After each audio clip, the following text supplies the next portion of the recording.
guys, welcome back to another new video. Today I'm explaining how to set up your second scenes on OBS Studio.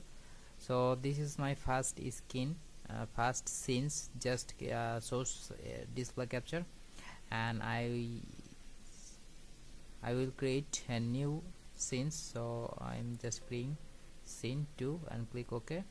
Scene 2 I am just click just display settings OK and default OK, and now click image and select browser and click downloads and select this icon or select this TikTok icon, okay, and click OK.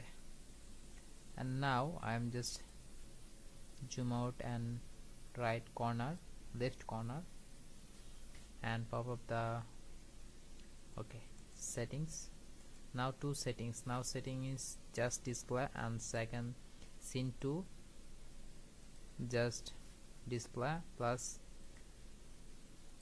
here watermark settings. And now this is automatically saved. So guys, now I hope you enjoy this video and subscribe our channel, and I hope you like this video. Goodbye, next time chat with another new video.